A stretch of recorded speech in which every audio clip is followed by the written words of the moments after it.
Come on, Livingston. We gotta go on and on and on. Together we can make it. We gotta go on and on and on. Come on, Livingston. Knocks it through. Mullen bursting into the box. Josh Mullen. Together we can make it. Mullen's ball across, it's turned in! It's Pittman who's got it! Livingston leads! Road is long. Can they get the ball back in? O'Brien. Lead! And Livingston have the lead! Man, can score. If we march together.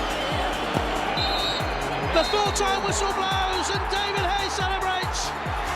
And the Livingston fans join in exultation. Come on, Livingston. Livingston have the lead against Rangers, and they are certainly rising to a few occasions on their return to the top flight in Scotland. Come on, Livingston. We gotta go. Hello and welcome back to Talk Livi, the podcast dedicated to everything Livingston Football Club and Scottish football. My name's Ewan and today I'm joined by Angus. How you doing, mate?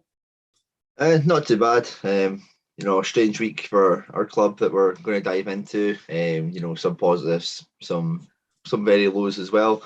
But yeah, looking forward to getting into it and talking about some games over the week. How about yourself? Yeah, I think I've just thawed out for being up in Aberdeen on Wednesday. Tell you what, a performance like that makes it a very, very long journey back down the road, but we'll obviously get into that very shortly. But as always, you can find this episode as well as all our other episodes on your preferred podcast streaming site. Just search for Talk Livi, so follow us or subscribe to ensure that you don't miss another episode. We'll start the episode off by discussing our defeat to Aberdeen as the Lions were tamed in the North East. We'll then focus on our game with Hearts, as despite a spirited Livi performance, the visitors did come away with all 3 points. And finally, we'll discuss our next games as we first welcome Hibs to West Lothian before making the trip to face Dundee United.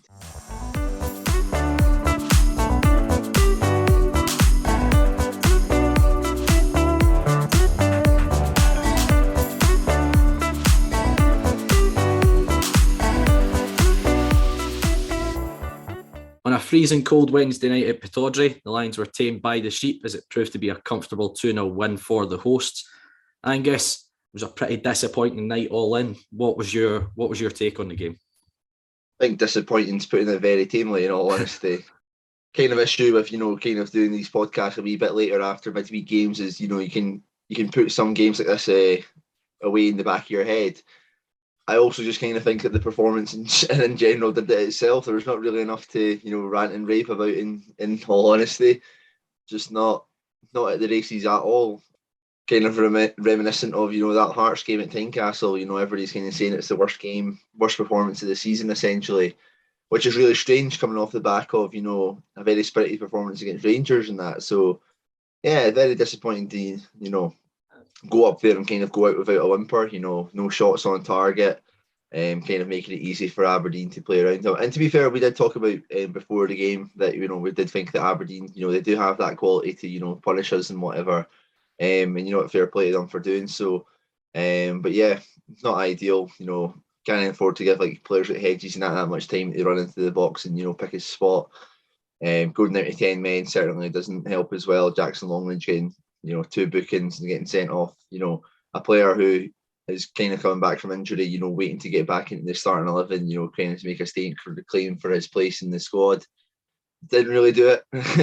Didn't really do himself much justice with that performance. But with that, well, what happened essentially. And then, going on and making it 2-0 with Bates getting a goal later on. It's just, frustrating game. It's just one of the games that you look at and it's like how we went from that to how we went from this level to that level. But I guess we just had to kind of put that out of our heads, and it did seem as if we did do that for the next coming game. But yeah, just barely disappointing, especially for those who made the trip up there in the absolute freezing cold. Yeah, you mentioned that just at the tail end there. I think I was up there, and I think the band of 30 odd supporters that did make that trip up. Fair play to all of you for making that trip, because it wasn't a pleasant evening. I think even if you play summer football, I still think Pittodrie would be cold. and I still think there would be a chance of snow. I don't remember going up to Pittodrie and there not being snow or a 20-mile-an-hour wind blowing straight into your face. It's a horrible away day. I really hate it.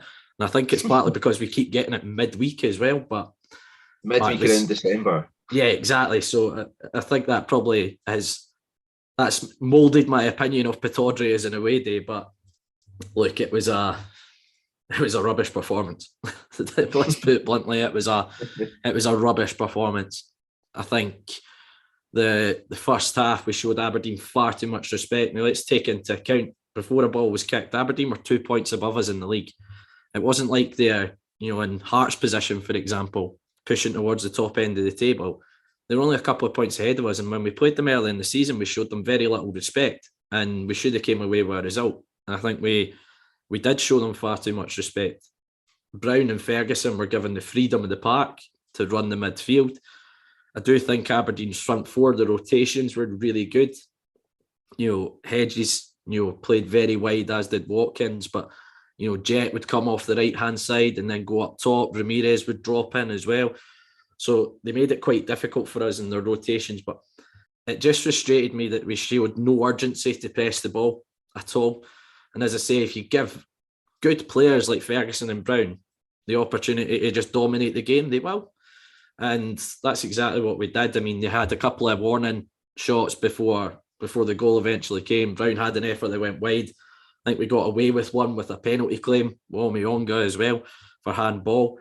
But the goal comes and Jacko's dragged inside, coming to press the ball on the halfway line. And then, as you say, we've backed off. We just kept backing off edges, and you can't allow a player like that to just drive into your box and have an effort to go. You need to go and engage him before then. And he's taken it well, but it was everything Aberdeen deserved at that point. Max has pulled off a really good save from Hedges as well just before half-time, 1v1. How Hedges hasn't burst the net, I don't know. But second half, we were crying out for it probably about 15 minutes into the game that we needed an extra body in the middle of the park because we were getting totally overrun. So I'll give Davy credit. He changed the setup. We obviously started with a back three. He went to play a 4-2-3-1. And for the first 15 minutes of the second half, I do think we not that we were playing great, but we were certainly higher up the pitch. I do think we were starting to get some sort of foothold in the game. And then, as you mentioned, the red card, I think Jacko's first challenge, it's an amber. It's not a pretty challenge. It's a pretty dull one on Ojo. The second yellow card, though, is laughable. It's never a yellow card. I don't think it's even a foul. And I think the referee is actually waved play on until 6 Aberdeen players have gone surrounding the referee, charging about, asking for another yellow, and then Jacko's got sent off. The second yellow is never a yellow card. But in fairness, his first challenge is a kind of borderline. Don't think it's the prettiest of challenges, but at the end of the day, it was given as a yellow, so the second yellow shouldn't happen because it's not a foul in the first place. But that just killed the game dead there and then. We were really up against it from there on in. I know Odin Bailey had an effort that he put wide, but second goal, it's another Achilles heel, set pieces again. And Jack Hamilton, for me, he's got to do a lot more. He's too weak on Bates, and you can't allow a player to get a volley inside your 6-yard box. We talked about this at the Rangers game as well. Sakala having a header in the middle of his 6-yard. You can't allow that at set pieces. It's schoolboy at times. It's schoolboy defending from set pieces, and we need to do something about it because we're conceding far too many. And as I say, it was just a wholly disappointing evening. And I can understand there was a lot of frustration on social media, and I can understand it. I felt, having been at the game, I felt sorry for every single person that had taken the time to go up for that game because it wasn't a good performance, and it's not what I associate with the team I've come to love over the last 4 or 5 years. It was very passive. It was we just sat off and allowed Aberdeen to play. And I don't think Aberdeen will have an easier game all season. I wasn't there, but was able to, catch up with it later on. And in all honesty, that was as much of a slog as well. Like that, sitting in the comforts at home, it was still just, painful to just see. But yeah, it's very hard to, kind of find any kind of real positives to talk about this game because, essentially wasn't really any. Was there any glimpses you in at all that, your any particular performances that you were impressed by? Anybody who, made a claim to, get their starting position for the Saturday, but anything to, hold on to? Any stories maybe? Anything from the fans that maybe was a positive instead? To be honest, nah, we were all frozen solid, mate. Like it's quite funny at games in the winter, right? And there was a boy in front of us, bless him, was trying to get some sort of atmosphere going amongst the taxi cab of Livi fans that had made the trip up. But it's everyone's wearing gloves, so you don't even you can't even hear the clap through these massive padded gloves. One thing I'll say is it's the first time I've had an edible pie at Pittodrie for a long time. The last few times I've been up to Pittodrie, I think I've been given a macaroni pie that I'm pretty sure had been in the oven since July, when we've gone up for our annual midweek December trip up there. And you could use it as a hockey puck. I'm pretty sure you could knock someone out with it if you threw it at them. But it was the first edible pie I had at Pittodrie. Chicken pie, delicious. Honestly, next time you go up to Pittodrie, have one. It's great. That was the highlight of the evening. Honestly, I'm not even joking. That was the highlight of the evening. It was just an all-round terrible performance. But would I do it again? I obviously would. Yeah, I would go back up again and do it all over again, because it's part and parcel of being a supporter. But yeah, it's not one to write home about, and I'd like to very quickly forget that one. But I didn't think we'd manage to top the Tynecastle performance. It's pretty close. It's a close run thing. I think it would be a 50-50 in the polls. But I think the only thing that makes it worse is my journey back from Tynecastle's half an hour and not 2.5 through sleet and snow up at Stonehaven. So yeah, we'll put this one to bed pretty quickly, and let's go and talk about the Hearts game next, which I think there's a bit more positivity around that performance.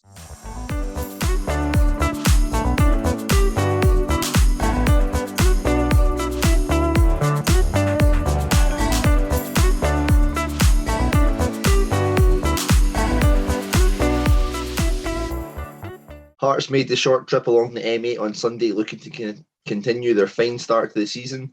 Despite a much improved Livi performance, a Craig Gordon-inspired Hearts would come away with all 3 points. Ewan, what are your thoughts on this game? Well, we just kind of mentioned it there. It was like Jekyll and Hyde. You would have thought it was 2 completely different football teams from the Wednesday performance up at Pittodrie and then at the Tony Mac on Sunday. Fantastic first 45 minutes, and I'd say that's the best we've played all season. We were bang at it in the first 45 minutes. And if you hadn't looked at the league table prior to that game and watched the first 45 minutes, you would have thought we were the team sitting third in the league. We absolutely bossed Hearts all across the park.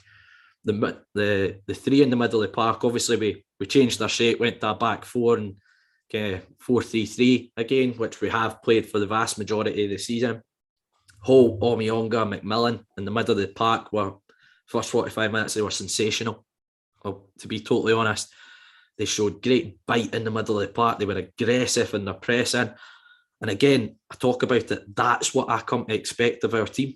That's what I come to expect over the last few years. And you saw that in the game. And the football gods were on Hearts' side, tell you that, in the first half, because how we have not gone in at the break, at least a goal up, is purely down to Craig Gordon. I mean, we had a chance very early on where McMillan's pressed the ball in the middle of the park, won it and played Forrest through, and he's dragged the shot wide. That was the warning sign for Hearts. And then we've had chances after that. Shinnie, that mad minute spell. Shinnie's gone through 1v1. It's got to bust the net for me. Then Sibbald's cracked the post. Then it's came out to Holt, and the save from Craig Gordon from Holt it's arguably going to be save of the season. And then Shinnie's had the follow-up, which Gordon's made a block from as well. And just, I couldn't believe that we hadn't put the ball in the net in that mad little spell. But look, we said it at half-time, just watching the game, Hearts were not going to come out in the second half and be as bad. And to be fair, they made much more of a game of it. And I think the best way to sum up the game is the difference is a top goalkeeper and a top striker, a clinical striker. And their first sniff at goal, Boyce puts it in the net. Not great from our point of view. I think Parks is He's got Boyce has got on his blind side and got in behind him, and he's tucked it away. But there you go. That's the difference. We had Shinnie in that position, and he's not taking it, not being clinical. Whereas Boyce is a striker that's been in form all season, and he gets that first sniff at goal and he tucks it away. And after that, it became a bit more of a sort of basketball game, I would say. And we were starting to push for it a little bit more. We still had our chances second half, don't get me wrong. Forrest had one which Gordon's made a save from, and Tannadice had one that he's flashed past the far post, and Anderson had one in the box as well. But again, Hearts had chances, McInnes had a couple, one that Stryjek's made a decent save from, and the one right at the tail end where Nandwe's gone through and goal and rounded the keeper. But I think saw a few comments online after the game saying Davies subs killed the game, but at the time I wasn't questioning his subs, to be totally honest with you. I think there were ones that needed made. I think if you looked at the first half, Omiyonga, McMillan's influence on the game had kind of diminished in the second half, and I think we needed to freshen it up because the players had put in an unbelievable shift. You know, Sibs, it was great to see Sibs back in the team, and I think he added a real bit of quality to us, but let's be honest, he's not played for a good couple of months, so he was obviously not going to last 90 minutes, so we needed to freshen that up. But unfortunately, the subs probably didn't have the impact Davey was hoping for. And look, as I say, the difference on the day was a top goalkeeper and a clinical striker. It was essentially the difference for us. And I felt scunnered after it because you put in such a good performance and you still come away with nothing. After the Aberdeen game, I was going to the game with very little enthusiasm, if I'm totally honest with you. But the team gave me a little bit of something in the first half, which kind of gives you hope for the rest of the season. But at the end of the day, it's another defeat. We've got no points on the board.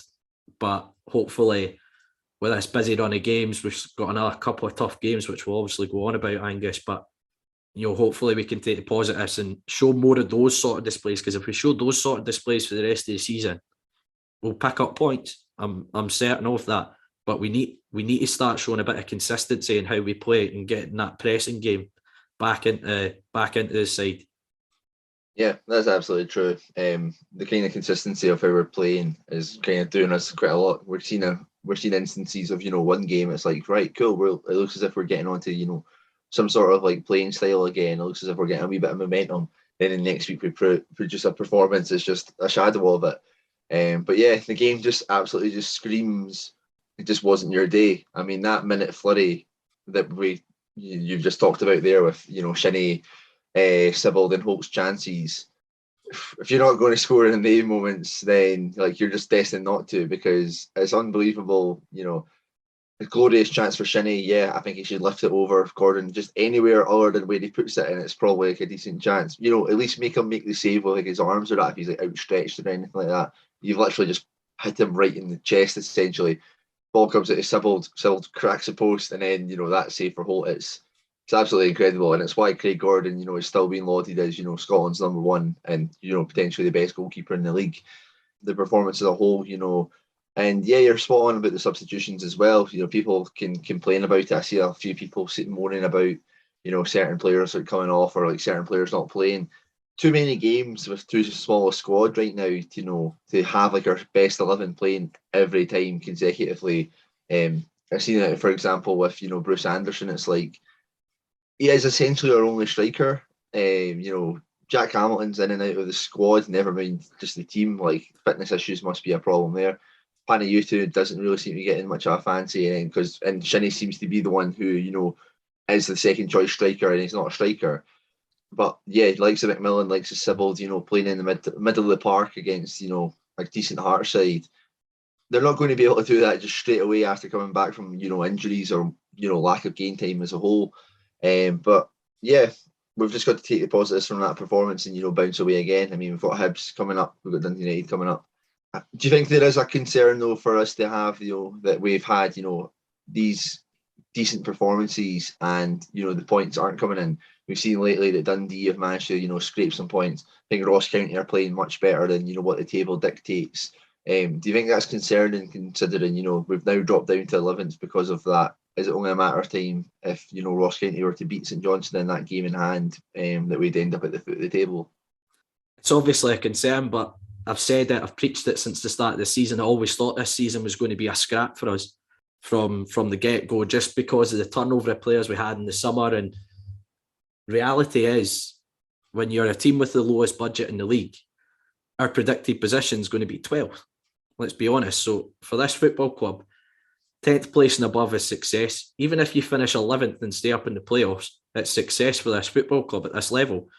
Whilst we have 700-800 season ticket holders, we can't compete financially with the vast majority of these clubs. And there's only so long you can go punching above your weight. And as I say, it was always going to be a bit more of a struggle. What I think's a wee bit concerning, just the way our fixture list pans out, is we have like a tough batch of fixtures where you're almost looking at it going, where are you getting the points from? But then we all of a sudden have like these 4 or 5 game spells where you're going, oh, those are big opportunity to get points. And we've got this again at the tail end of December, but those games become so crucial, I think. And it's games like yesterday where you have the performance. Granted, Hearts are a decent side. They're sitting third in the league for a reason, right? But you need to capitalise when you play as well as you do, like yesterday. And you need to take these chances and punish teams. And I get confidence in the fact that we're having better displays. You know, that gives me a bit more hope going into the next few games, that performance, rather than the Aberdeen performance. But at the same time, you need to get points. We can't keep relying on certain games to get our points this season. We need to start trying to get points against these other teams. We can't just rely on our fixtures against the likes of St Mirren, St Johnstone, Ross County, Dundee for all our points this season. We need to pick up points pretty much across the board where we can. And yes, look, I'm obviously concerned. I don't want us to be in a relegation scrap, but at the same time, I'm a realist. I realise that that's the position that we're going to be in this year. And I just hope that if we can produce performances like that, it gives me confidence that we can get the results needed to kind of stay out of trouble this season. But it's going to be a long one, I guess. I'm no daft. It's I think it will go down to the wire, to be honest. I think the thing that we can take some credit for, that we'll be thinking about is, you know, I don't think Dundee and Ross County are going to steer too far away. And I also think that, you know, St Johnstone and St Mirren can get dragged into this as well. I think that that's what, you know, is going to be given as a bit of a boost, that, you know, there is still a lot of teams there within and around our area that I do think that on our day we can beat. I mean, the last performances against most of those teams, I would say, well, we managed to win against Ross County without being actually good, but, you know, against St Johnstone, against St Mirren, I don't think there's anything to fear there. Dundee as well, a couple of times not been too impressed. So those games are going to be absolutely massive, and hopefully when that time comes, then we'll put in the performances we have, you know, like we did against Hearts in the first half there, against Rangers last weekend.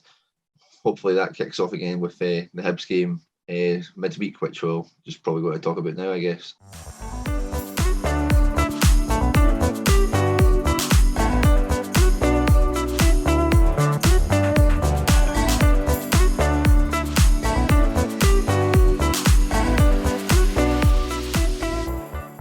Finally, we look ahead to another busy week for the Lions. First up, it's Hibs who make the short trip to West Lothian to the Tony Macaroni Arena.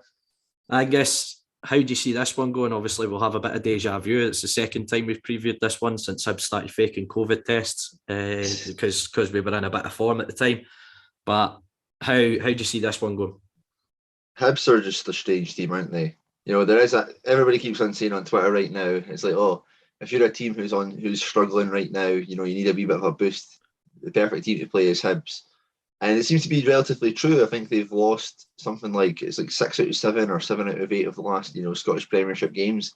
I think they've only beat St Johnstone twice in the last, you know, couple of months or something in the league.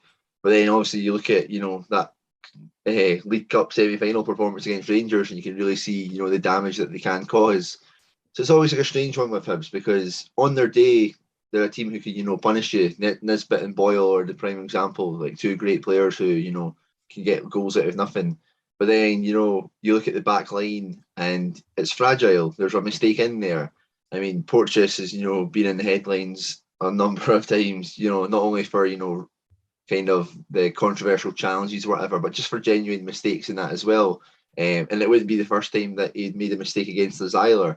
I remember last season there was 2 instances, one at home for us when he, you know, just chose to header the ball straight to Sibbald in the 6-yard box, and then Robinson's goal at Easter Road last season as well.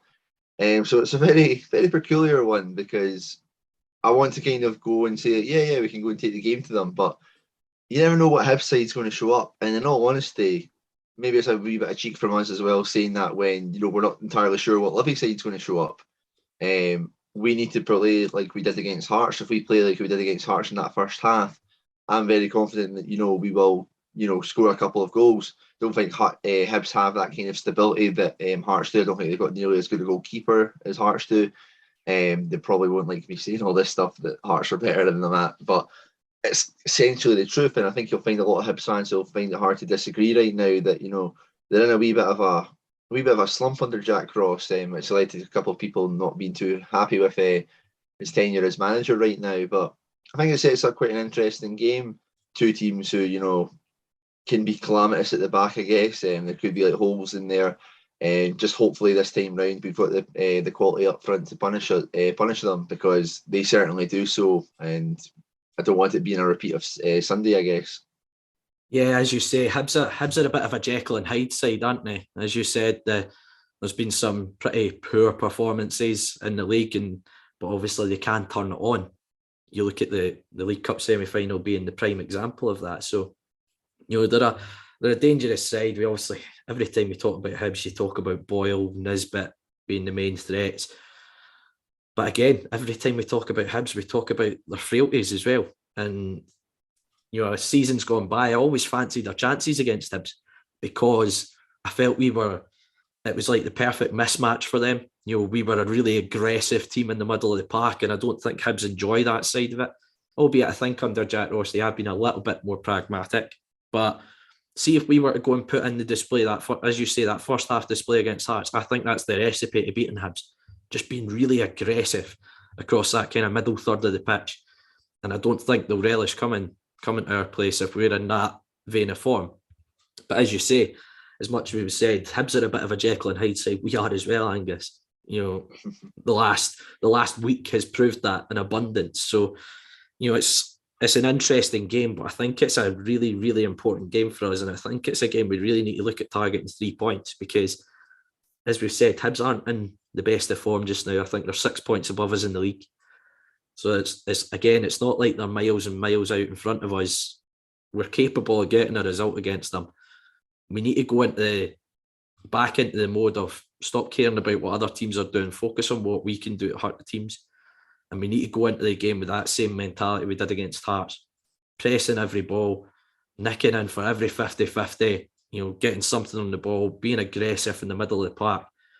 If we can play like that, I'm confident we can get a result. I'm very confident we can get a result, but we also need to show that little bit of cutting edge up the top end of the park as well, because that was essentially the difference on Sunday against Hearts. So what do you see tactical wise? We've seen Davey kind of being a bit of a tinker man again. I know obviously I think he's looking at rotation considering the number of games that we've got. Is there anyone you'd like to see back in the side? Any changes from Sunday? With our squad being so small right now, with due to injuries and that, and how many games we've got, it's kind of hard to kind of like talk about that because it's like you never really know, what the condition levels are most of the team. Ideally, I think you would play that same starting 11 that started the game against Hearts, and I think most of the fans would agree with that. Considering they're all kind of moaning about the substitutions that were made. Guess you'd be kind of fine with that. As long as Pittman's still kind of out injured, we're still having to find that extra body to put into the middle of the park. And McMillan, I believe, definitely did enough to, kind of guarantee that spot. Where Sibbald can play, 2 games in a week's time so quickly after coming back, would it be too much for him? Then possibly him. If Odin Bailey was to be back, then you'd probably want him to come back into the squad. But yeah, I guess that's the main kind of thing. We don't really know what, certain players just kind of drop out of the team, and it may just be for their own benefit or that, and then back in for the next game, which happened with Montano kind of recently as well. So yeah, it all just depends on the kind of condition levels and that.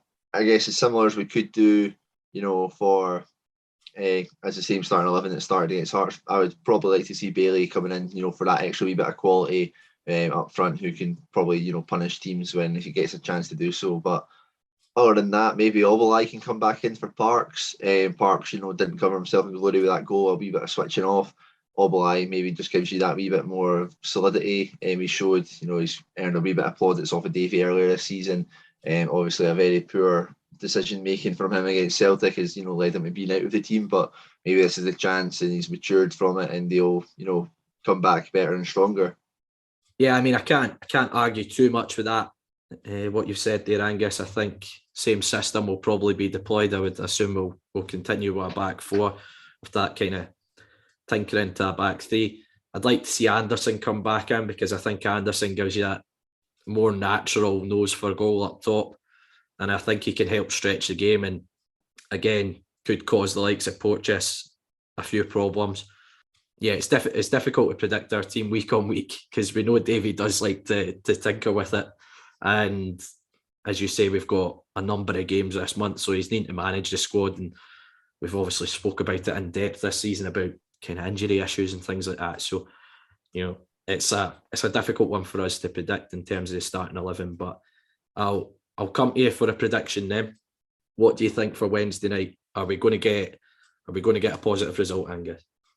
I feel like when we play Hibs, I always kind of pick quite positive results. So I'm going to go for it again. I'm going to go for 2-1 victory for us. This only the second time we'll pick up points at home this season.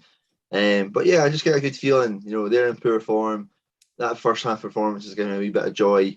Hopefully we can replicate that and, just with an extra wee bit of clinical finishing up top. Confident enough that we can take some points from this. Hopefully we can, and, it'll be a big, massive boost coming into, the next pile of games that are coming up. What about yourself? Had you asked me on the Thursday of last week after the Aberdeen game, I don't think I would even replied. I was that disheartened. It's amazing what football can do to you. It changes your opinions so often. But I think we've got the tools at our disposal to hurt Hibs. And if we can produce a performance on the level of that on Sunday against Hearts, I'm confident that we can take advantage against Hibs. I'm going to go 2-0, Livy. Oof. I'm going to go 2-0. Clean sheet as well. I know. Honestly, I don't know what's come over me, Angus. No, I'm going to go 2-0 for that game. But we spoke about it already. It's a busy fixture schedule, so we'll go straight into the Dundee United game, which is after that on the Saturday up at Tannadice. How do you see that one going? I think it's a kind of a bit of a, I would say that Dundee United are kind of an opposite team to Hibs. I would say that they're pretty, solid everywhere else, and it's maybe up front that's probably their weaker kind of position nowadays. With Shankland, leaving to go to Belgium, I believe. Mark McNulty's having quite a lengthy injury, so they're kind of relying on like Nicky Clark and is it the Finnish boy up front. Obviously, you look at that defence. Earlier in the season in particular, their defensive record was absolutely incredible. Edwards and Mulgrew, built up a very good partnership at the back. McMahon at left back. Again, it's another team that it would be quite a bit of a battle. I think that kind of was the last game at Almondvale.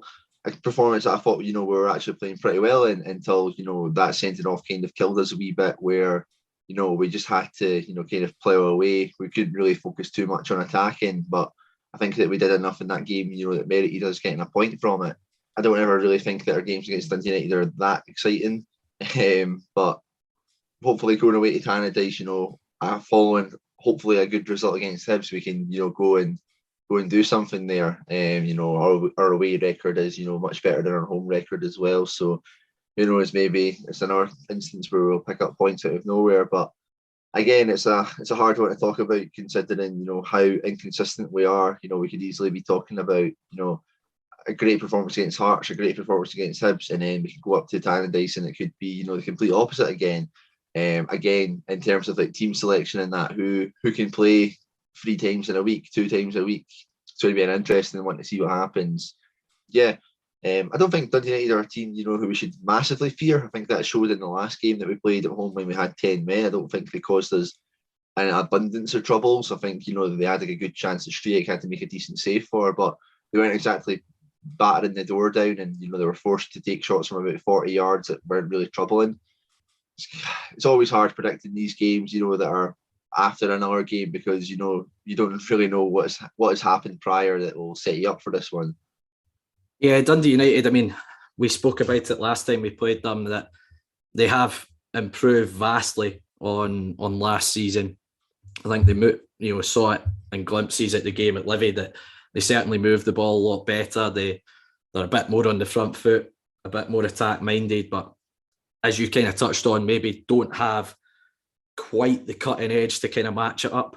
But when you're as solid as they have been defensively, with the likes of Mulgrew and Edwards in particular, centre half pairing, and Seagrist, who's one of the top goalkeepers in the league as well, I think they have, as I say, they have vastly improved. However, just having a quick glance at their recent results, they have actually only won 1-7, which was the game against Aberdeen, which had its controversies in it as well. So they're not in the greatest of form coming into the game. Not that we are either, but it's not as if they're unbeatable. And I know you said our games against Dundee United don't tend to be that exciting. How could you forget the playoff game at Tannadice? It's one of the most exciting games I've ever been at. Aye, but let's look at last season when we got scaled 3-0. Okay, very recent trip to Tannadice has not been the most exciting, but no, I think it should be an entertaining game. But what I don't want us to do going up to Tannadice is similar to what we've done in some away games, and go in playing this, new coaching term, low block, and sit really deep and offer zero try to get out in terms of counter-attacking threat. I want us to go there and try and stamp out authority on the game. You saw the game at home, first half in particular against Dundee United. I thought we were excellent in terms of doing that, getting in about them, certainly for a good half hour of the first half. Showed a lot of bite in the middle of the park.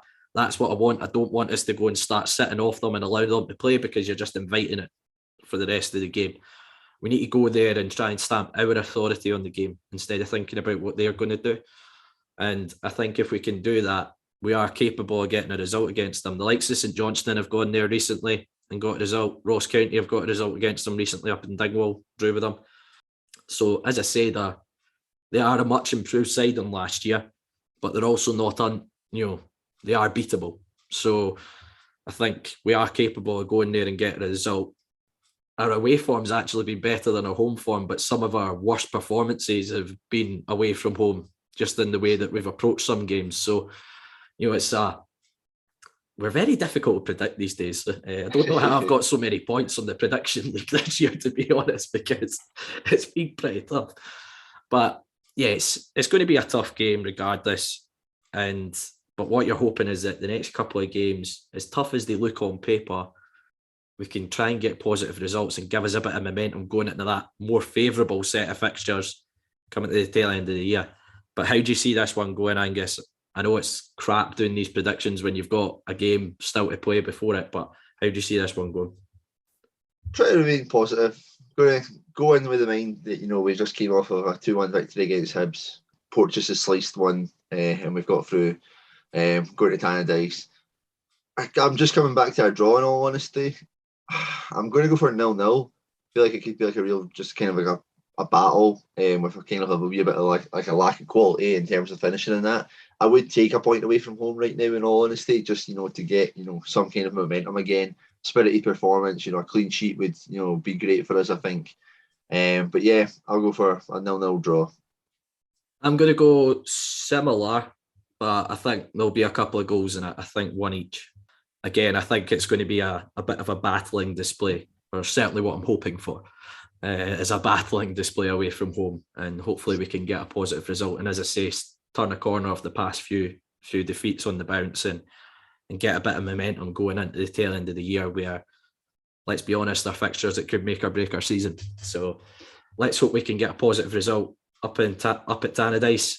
Maybe we could get a thriller like that playoff game instead of the not so thrilling 3-0 defeat of more recent times. But here's hoping we can go there, and it's going to be a positive week for Livi, and we can get a few positive results on the board. Don't know how many times I could say positive there. You are known as the positive one on the podcast.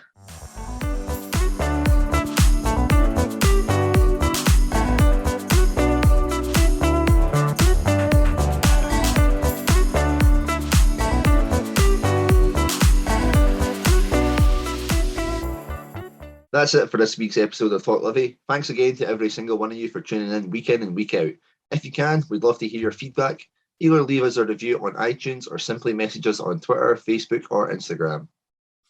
As Angus said, we're on Facebook, Twitter and Instagram. Search Talk Livi to find us, and you'll find all the links to our weekly episodes on there as well. You can also find all our episodes, including this one, on all good podcast streaming sites, including iTunes and Spotify. We're also on YouTube, so don't forget to subscribe to the channel. And if none of those options suit you, all you have to do is head to our website, talklivipodcast.libsyn.com, where you'll find every single episode we've done over the last few years. That's it for this week. Thanks again for tuning in. Let's hope for another great week following the Lothian's finest football team. It's a cheap one saying that after we just lost to one of the other teams in the Lothians, but there we go.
Livingston, oh Livingston, into the primitive.